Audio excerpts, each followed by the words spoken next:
আসসালামু আলাইকুম। আমি মোহাম্মদ ওয়াসিমুল ইসলাম, প্রভাষক আইসিটি, নিশবিদগঞ্জ জুরিমুন্নিস স্কুল অ্যান্ড কলেজ। সবাইকে ধন্যবাদ। আজকে আমরা গত আলোচনা থেকে যেটা করছিলাম যে ভার্চুয়াল রিয়েলিটি পর্যন্ত আমরা আলোচনা করেছিলাম আমাদের গত ক্লাসে। আজকের ক্লাসে আমরা ভার্চুয়াল রিয়েলিটি থেকে আবার শুরু করব। এক্ষেত্রে আমরা ভার্চুয়াল রিয়েলিটি কি, কাকে বলে, এতটুকু আমরা এর আগে ক্লাসে শিখেছিলাম। আজকে ভার্চুয়াল রিয়েলিটির একটা পরিবেশ তৈরি করতে গেলে যে উপাদানগুলো দরকার আমাদের, সেই উপাদানগুলো কি কি এবং এগুলো কিভাবে কাজ করে সেগুলো সম্পর্কে আমরা আজকে একটু জানব। তো আমরা আমাদের স্লাইডে চলে আসি।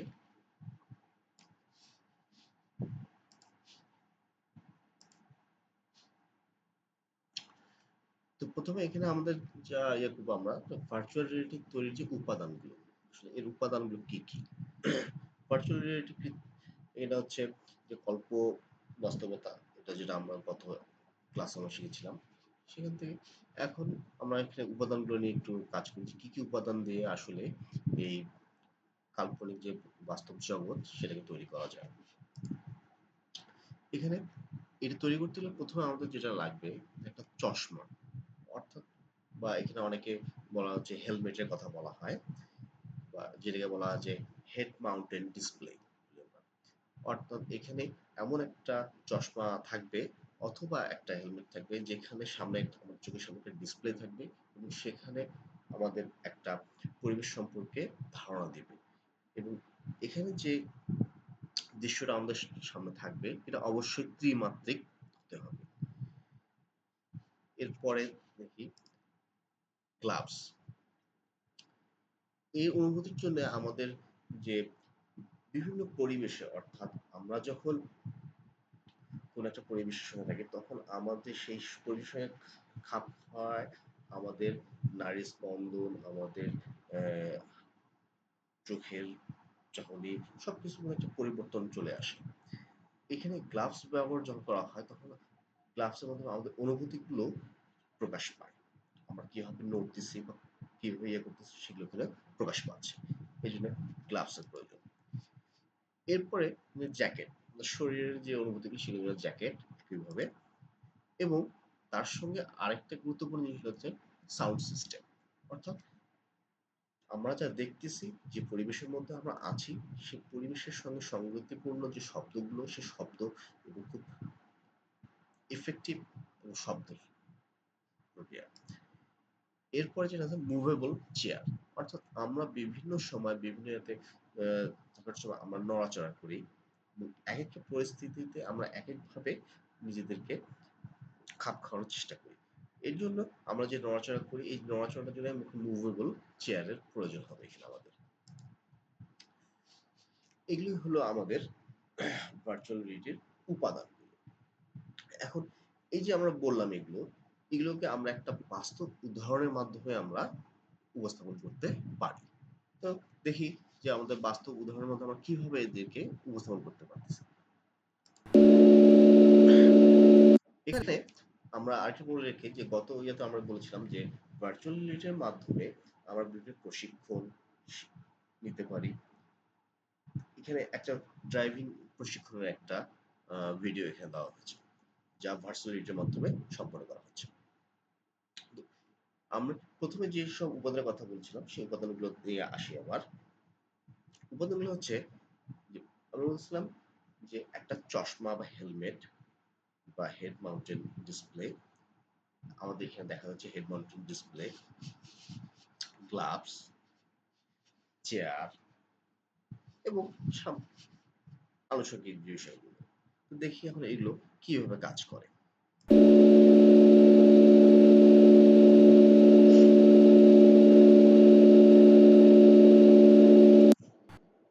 এখানে যিনি প্রশিক্ষণ নিচ্ছেন তার হেড মাউন্টেড ডিসপ্লেটা তিনি যখন যেদিকে দেখতেছেন, আমরা ডিসপ্লেতে তখন সেই দিকের যে দৃশ্যগুলো সেগুলো দেখতে পাচ্ছি, অর্থাৎ আমরা ওই দৃশ্যের মধ্যে অবস্থান করছি। এখানে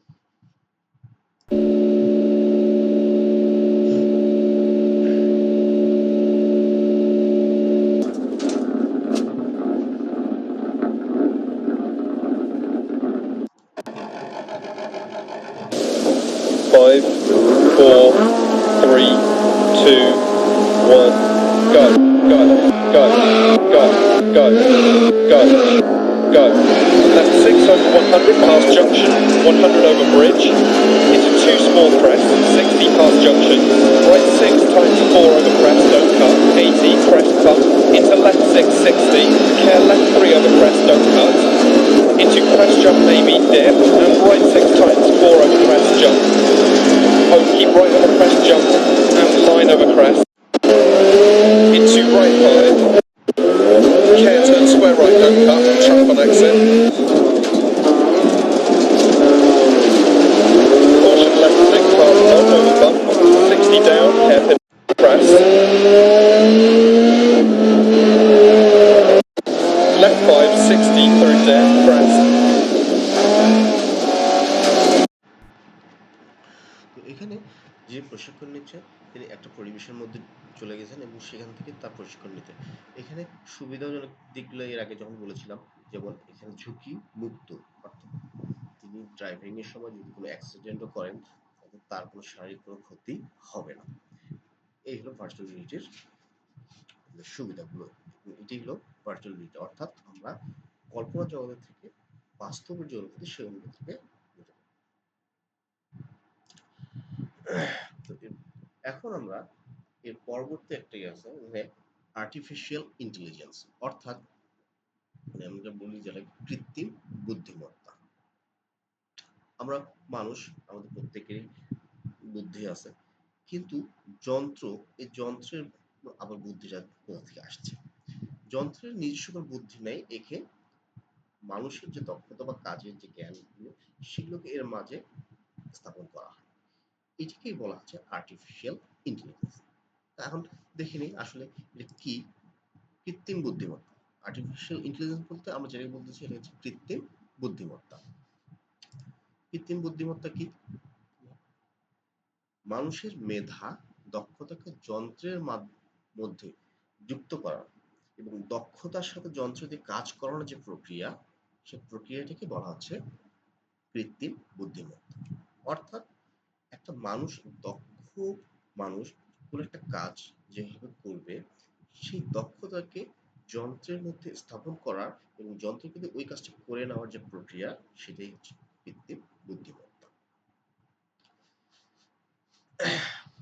এখন এই যন্ত্রের মধ্যে যে কাজগুলো আছে, কাজগুলো আমরা একটু দেখে নেব। যে যন্ত্রের মধ্যে যে কাজ, এই কাজগুলো কিভাবে করতেছে। অর্থাৎ আমরা যখন কোনো যন্ত্রকে কোনো একটা নির্দেশ দেই, কোনো একটা কাজ করতে বলি, কম্পিউটার বা অন্য কোনো ডিভাইসে, তখন আমরা একটা কাজ নির্দেশনা প্রদান করি এবং সে কিছুক্ষণ পরে তার যে ফলাফল, সে ফলাফলটা আমাদের সামনে প্রদর্শন করে। কিন্তু এর মাঝামাঝি একটা অবস্থান রয়েছে, অর্থাৎ ইনপুট এবং আউটপুট, এই দুটো মাঝামাঝি একটা অবস্থান রয়েছে যেটা অদৃশ্যমান থাকে। এই অদৃশ্য মাধ্যমটাই হলো যে তার প্রসেসিং জোন বা প্রসেসিং মিডিয়া, যেখানে আমরা যা ইনপুট করতেছি অর্থাৎ যা নির্দেশনা প্রদান করতেছি, সেই নির্দেশনাকে আমাদের ভাষাকে তার ভাষায় রূপান্তর করে সেই হিসেবে কাজ সম্পূর্ণ করে তারপরে সে আমাদেরকে আউটপুট হিসেবে প্রদর্শন করতেছে।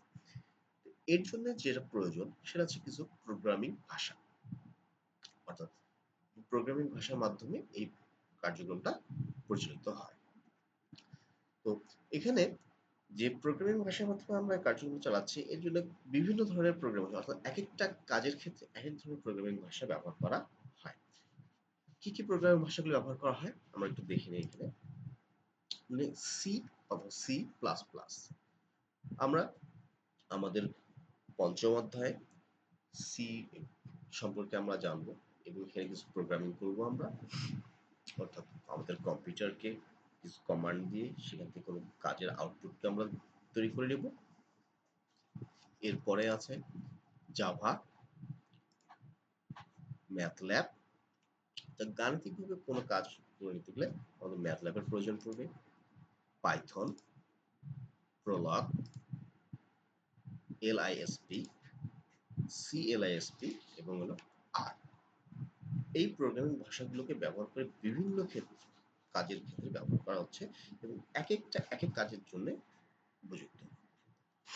তো এই যে প্রোগ্রামিং ভাষাগুলো ব্যবহার করতেছি বা ব্যবহার করে যে কাজগুলো করতেছি, অর্থাৎ কৃত্রিমভাবে যে কাজগুলো আমরা করতেছি, এগুলোর যে বাস্তব উদাহরণ আছে আমাদের সামনে।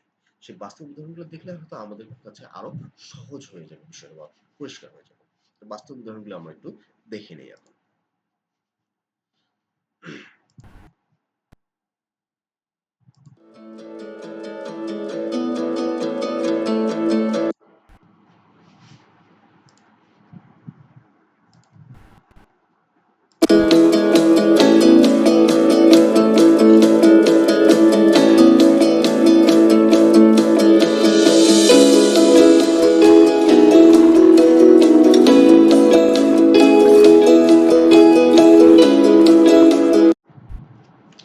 সাধারণত একজন ড্রাইভার একটা গাড়ি পরিচালনা করে, কিন্তু এক্ষেত্রে দেখা যাচ্ছে যে যারা যাত্রী তারা তাদের মধ্যে কেউ ড্রাইভ না করে তারা দুজনে পিছনে বসে আছে এবং গাড়িটি স্বয়ংক্রিয়ভাবে চলছে।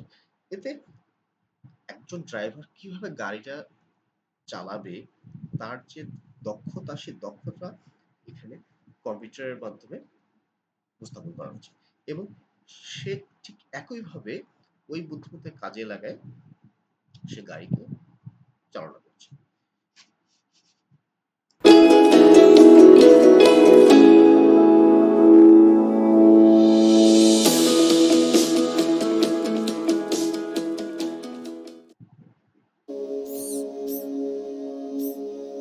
Hello, Hi, Sophia.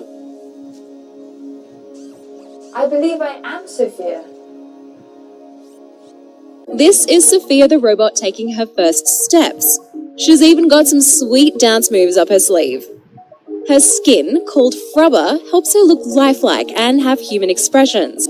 She can blink, turn her head, and smile, but she has over 60 different facial expressions. Tell me what it was like to take your first steps. I'm really excited. A little disoriented, but really excited.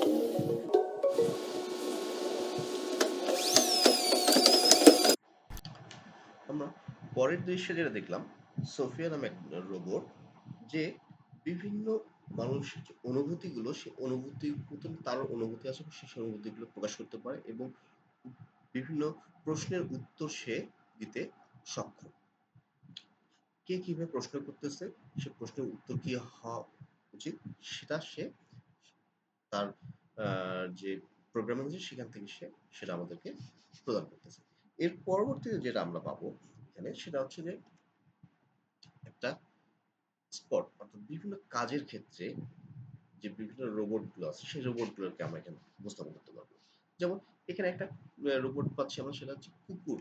একটা কুকুর কিভাবে ইয়া করতেছে বা অন্য প্রাণীগুলো কিভাবে কাজ করতেছে সেই ধরনের, এবং সে তার ভারসাম্য রক্ষা করা এবং অন্যান্য যে প্রক্রিয়াগুলো আছে সেগুলো তার পারিপার্শ্বিক পরিবেশ থেকে সে নিজের থেকে আয়ত্ত করতে পারে। দেখি আপনি একটু এদের বিষয়গুলো।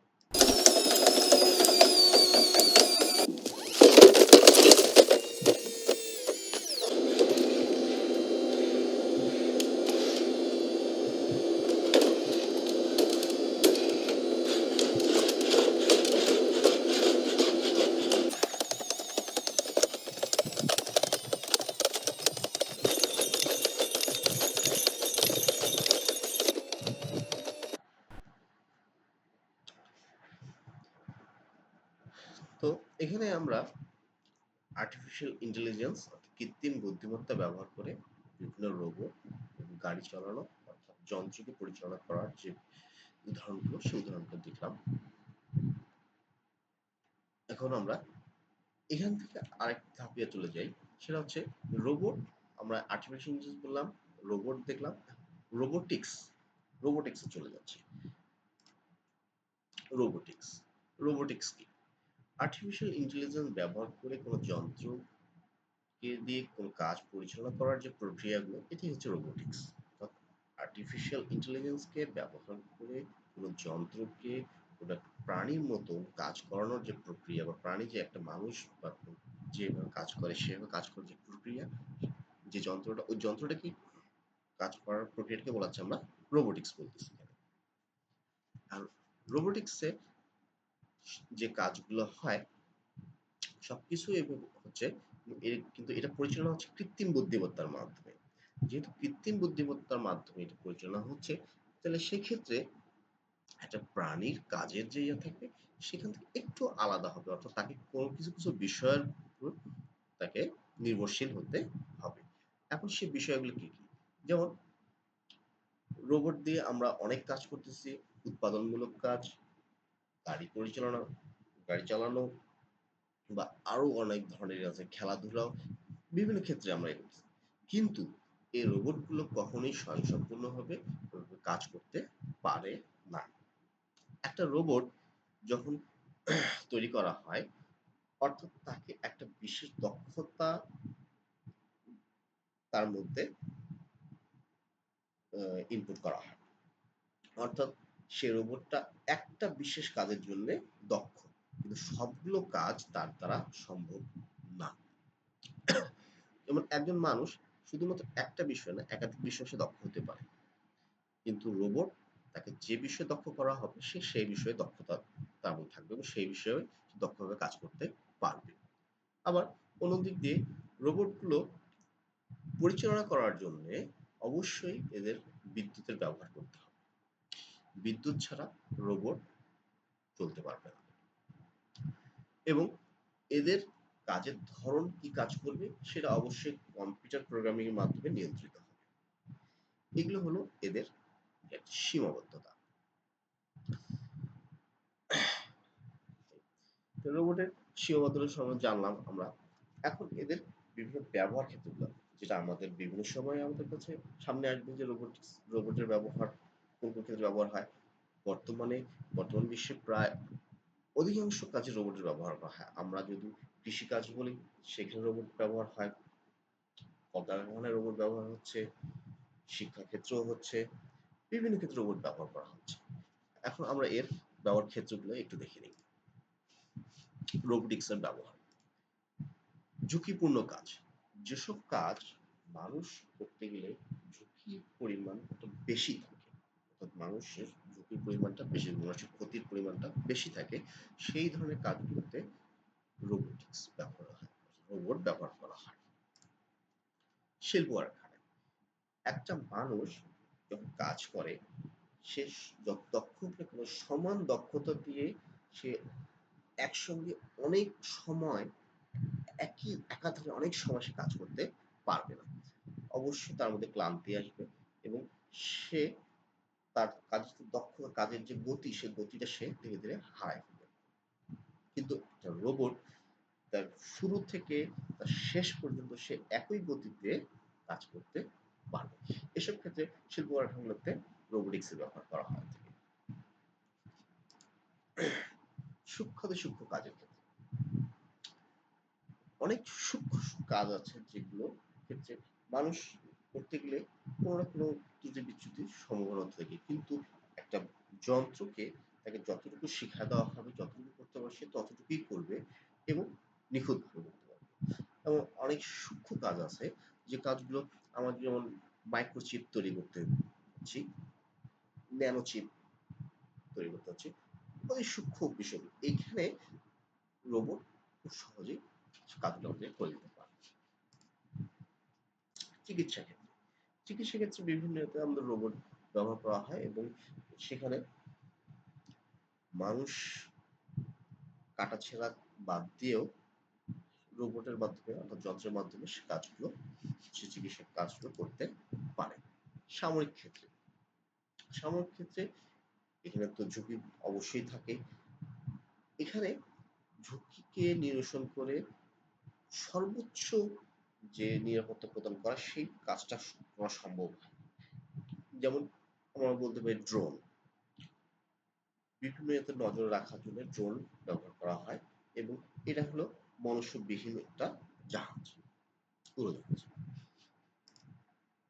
মহাকাশ গবেষণা, মহাকাশ গবেষণার ক্ষেত্রে রোবোটিক্স ব্যবহার হয়ে থাকে, কারণ মহাকাশ গবেষণায় আমরা কিছুদিন আগেও একটা জিনিস দেখেছি, যেমন যে মঙ্গল গ্রহে, যেখানে একটা মানুষকে পাঠালে সেখানকার অবস্থা কি সেই সম্পর্কে খুব ভালোভাবে ধারণা না থাকা সেখানে মানুষকে পাঠানো খুবই ঝুঁকিপূর্ণ। কিন্তু একটা রোবট অর্থাৎ সে যদি সেখানে যাওয়ার পরে সে ধ্বংস হয়ে যায়, সেখানে তারপরেও ঝুঁকির পরিমাণটা কম। প্রাণের প্রাণহানির ইয়েটা থাকবে না। এজন্য মহাকাশ গবেষণা এবং অন্যান্য যে কাজগুলো আছে এগুলোতে রোবোটিক্স এর ব্যবহার হয়ে থাকে।